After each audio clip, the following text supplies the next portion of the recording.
Second logos Bible writing competition के इस कड़ी में आज हमारे साथ में एक खास मेहमान है। खास इसलिए क्योंकि इस बाइबल राइटिंग कंपटीशन में सिर्फ एक पुरोहित ने पार्टिसिपेट किया है, father Tony de Almeida from the archdiocese of Agra.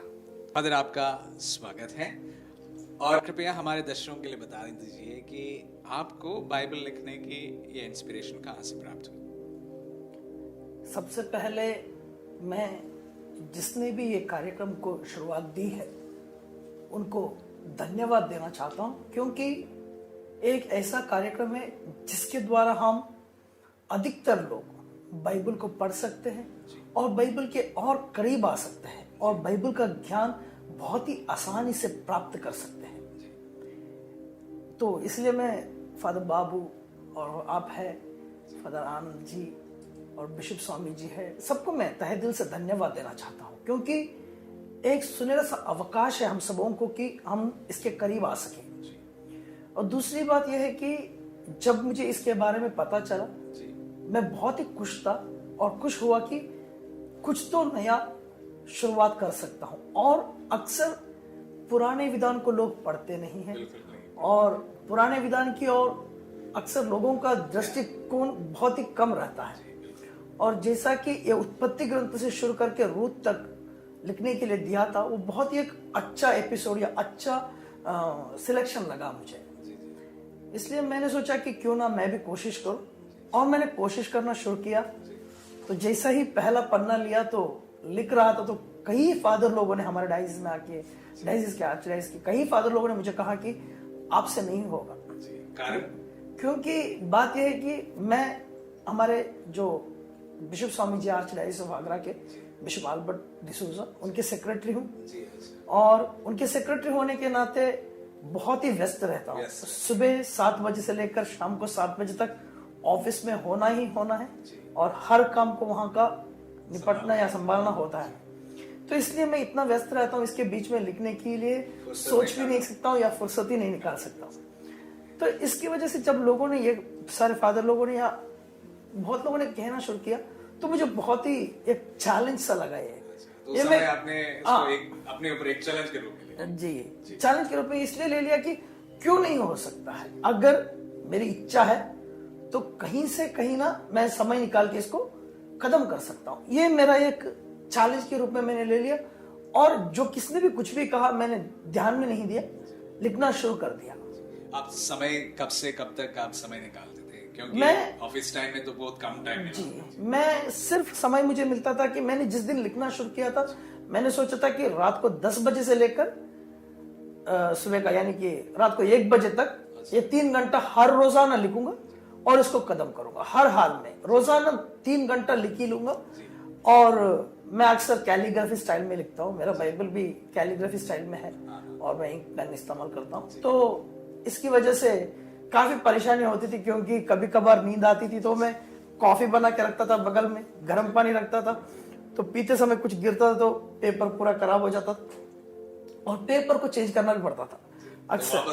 वापस वो पेपर को हटा के, सही कह रहे हो यार, दूसरा पेपर को लगाना पड़ता था, क्योंकि वन ऑफ द रूल उसमें रूल लिस्ट में है कि प्रेजेंटेशन और कुछ कट होना नहीं है, कुछ भी नहीं है, neat and clean, no repetition. तो इसकी वजह से बहुत ध्यान से लिखना पड़ता था। तो ऐसा लिखता रहा तो मेरे दिमाग में और एक बात, खास बात यह आई थी कि एक पुरोहित होने के नाते मैं लोगों को क्या दे रहा हूं। सबसे जरूरी बात मुझे ये लगी कि एक पुरोहित होने के नाते आज मैं लोगों को क्या दे रहा हूं। मैं सिर्फ ये जहां पे सरमन देना है, पुलपिट में खड़े होकर सिर्फ लोगों को ये करो, वो करो, बाइबल पढ़ो, रोजरी करो, ये कह रहा हूं या खुद मैं कुछ कर कर उनको उदाहरण बन रहा हूं। ये मेरा सोच विचार निकालने ये बहुत बड़ा एक बात आपने कही है, क्योंकि सरमन देना 10 मिनट की बात होती है, शायद 1 घंटे अगर आप तैयारी कर लो तो अच्छा सरमन दे सकते हैं। सही है। पर एक अच्छा जीवन और जो आप कहते हैं उसको जीवन में अमल करना, उससे काफी गुना मेहनत लगने वाली काम। जरूर, तो इसको एक चैलेंज करते हैं। जरूर जी, आप एक चैलेंज है कि एक चैलेंज के रूप में ही लेना पड़ता था मुझे। तो मैंने सोचा कि मैं लिख लूं। उसके बाद करीब मैं ये भी सोचने लगा कि इस दुनिया में बहुत सारे लोग हैं, जैसा कि इंजीनियर्स है, डॉक्टर्स है, या नर्सेस हो, कोई भी हो, कोई भी एक मीडिया पर्सन को भी अगर हम ले लेंगे, तो अगर एक मीडिया पर्सन से मैं पूछूंगा कि व्हाइट बैलेंस क्या होता है, वो जानता है। अगर मैं उससे पूछूंगा कि स्क्रीन कितना वाइड में रखना है या किस एंगल में रखना है, वो जानता है। अपना काम जानता है, अपना काम पूरी तरह से जानता है और उसको पूरा नॉलेज उसके पास है। अगर मैं एक डॉक्टर के पास पूछूंगा कि मुझे बुखार है, कौन सी दवाई लेना है, वो पर्टिकुलर दवाई मुझे लिख के देगा। मेरी नाड़ी पकड़ के वो बता सकता है कि मेरे को कौन सी बीमारी है। ये एक डॉक्टर का प्रोफेशन है और वो सिर्फ 5 साल पढ़ता है। और एक मीडिया पर्सन सिर्फ, अगर वो ब्रॉडकास्ट जर्नलिज्म मास्टर्स डिग्री करेगा तो भी वो 2 साल पढ़ता है। एक नर्स हो या 3 साल पढ़ती है, JNM में BSc कुछ भी 3 से 5 साल वो पढ़ लेती है। एक इंजीनियर भी है। हाँ, मैंने इंजीनियरिंग भी किया है, इसलिए मैं बता सकता हूँ कि एक 5 साल में एक इंजीनियरिंग भी कदम करता है एक आदमी, और उससे हम पूछेंगे वो परफेक्ट है। इस दुनिया में अगर सबसे ज्यादा पढ़ाई करता है कम से कम सालों के हिसाब, हाँ, सालों के हिसाब से वो पुरोहित है। कम से कम वो 12 साल की पढ़ाई करता ही है, या 3 साल की फिलोसफी, 4 साल की थियोलॉजी, 1 साल का ओरिएंटेशन या नॉविशिएट हम कहते हैं, 8 साल, उसके बाद 1 साल कमेंसी, कम से कम 11 साल की तो पढ़ाई होती ही है उसमें। ये 11 साल में मैं मेरा धर्म ग्रंथ को कितना जानता हूं, जिसके मुझे ज्ञानी होना चाहिए। हाँ, जिसके बारे में लोगों को मुझे कहना है, जिसके विषय में मुझे लोगों को देना है, जिस विषय को मुझे लोगों को देना है, मैं कितना जानता हूँ। जिस तरह दूसरे प्रोफेशन के लोग अपने लाइफ में प्रोफेशनल होते हैं, हाँ, मैं मेरा प्रोफेशन में, मैं एक पुरोहित होने के नाते कितना मैं professional. Exactly sir, exactly father. So how much I give to the people, कितना मैं लोगों को दे सकता हूँ या देता हूँ या दे रहा हूँ, इसके ऊपर मुझे एक चैलेंज सा लगा। क्योंकि तब तक मैं सच्चाई बता रहा हूं, उत्पत्ति ग्रंथ में मैंने जब लिखना शुरू किया तभी मुझे पता चला कि उत्पत्ति ग्रंथ में 50 चैप्टर है। नहीं तो मैं पलट के देखने वाला नहीं था। सच्चाई ये है, मैं पलट के देखने वाला नहीं था। अक्सर पढ़ता हूं लेकिन इन चीजों के ऊपर ध्यान नहीं देता कि इसमें 50 है, उसके बाद एक्सोडस में 40 है, ये मैं ध्यान नहीं देता था क्योंकि जरूरत नहीं थी या जरूरत नहीं पड़ी। अगर कल कोई आके हमसे ऐसे ही सवाल पूछे, फादर आप फादर हो, 12 साल की आपने पढ़ाई की है या 11 साल की आपने पढ़ाई की है, फादर उत्पत्ति ग्रंथ में कितने चैप्टर्स हैं जरा बता दीजिए, तो मुझे ऊपर नीचे देखना होता। आज मैं जरूर पक्का कह सकता हूं कि उत्पत्ति ग्रंथ में 50, इसमें जेनेसिस उत्पत्ति ग्रंथ में 50 चैप्टर्स है, मैं बता सकता हूं क्योंकि मैंने लिखा है, मैं जानता हूं इसीलिए। और इस दृष्टिकोण से हर एक पुरोहित को देखने की जरूरत है। मैं ये कह रहा हूं, हर एक पुरोहित को इस दृष्टिकोण से देखने की जरूरत है। और जितने सारे पुरोहित है, या जहां कहीं पर भी माइनर सेमिनरी हो या फिलोसोफेट हो या थियोलॉगेट हो, ये जहां पे ये पुरोहित है, ये पुरोहित की पढ़ाई कर रहे हैं, ब्रदर लोगों को इसके बारे में बता दे और वो अपना समय निकालकर लिखना शुरू करें या बाइबल क्विज के लिए तैयारी करना शुरू करें, ताकि कल जाके वो जब उस स्थान पर, उस गोल तक पहुंच जाएंगे। यहाँ पर हम देख रहे हैं कि कितने लोग धर्मी लोग इसके लिए तैयारी कर रहे हैं, उस प्रकार हम लोग भी तैयारी करें। सही है।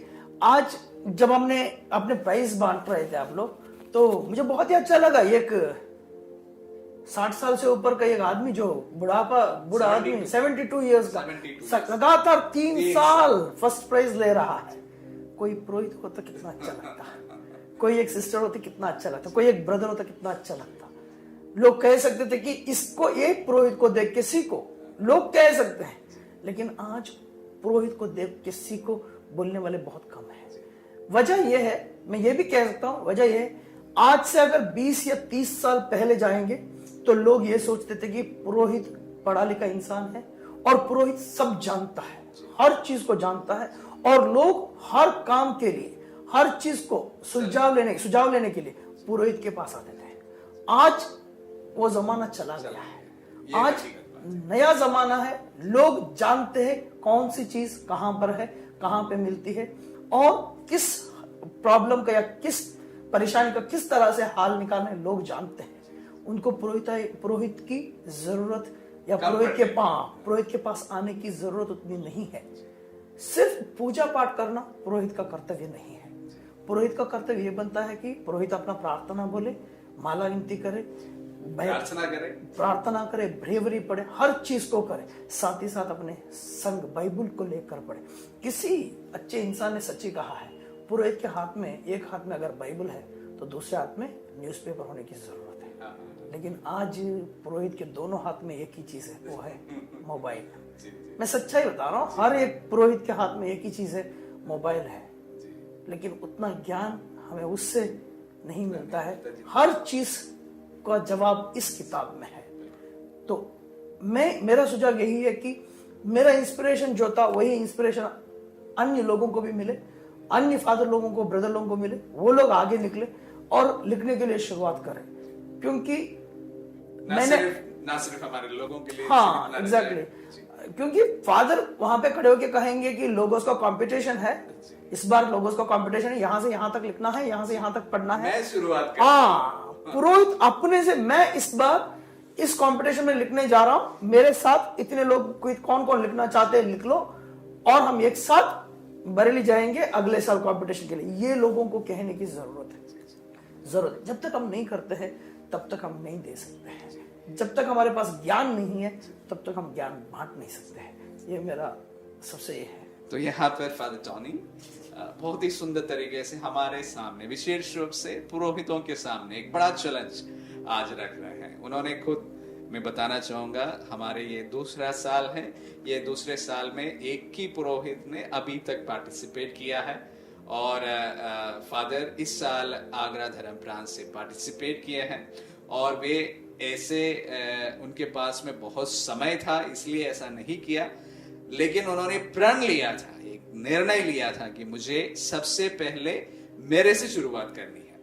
तो और उस तरह उन्होंने बाइबल को लिखना जारी रखा और कंप्लीट किया है। और वे चाहते हैं, और मुझको भी एक प्रेरणा वो दे रहे हैं कि सबकी शुरुआत हमसे होनी चाहिए। जो बातें हम लोग दूसरों को कहते हैं पुरोहित होने के नाते, उसकी शुरुआत मेरे से होना बहुत जरूरी है। तो ये एक चैलेंज है। विशेष रूप से अगर कोई पुरोहित इन वचनों को सुन रहे हैं, हमारे इस टेलीकास्ट को देख रहे हैं, ये आपके लिए भी चैलेंज है। क्या आप अपने लोगों को ये कह सकेंगे अगले साल कि बाइबल राइटिंग कंपटीशन की प्रतियोगिता है और मैं सर्वप्रथम शुरू करने जा रहा हूं? ये चैलेंज हम सबको देने के लिए फादर टोनी बहुत बहुत धन्यवाद, और हमारे साथ में समय साझा करने के लिए और अपना एक्सपीरियंस हमारे साथ में शेयर करने के लिए आपको बहुत बहुत धन्यवाद। Thank you so much. Thank you.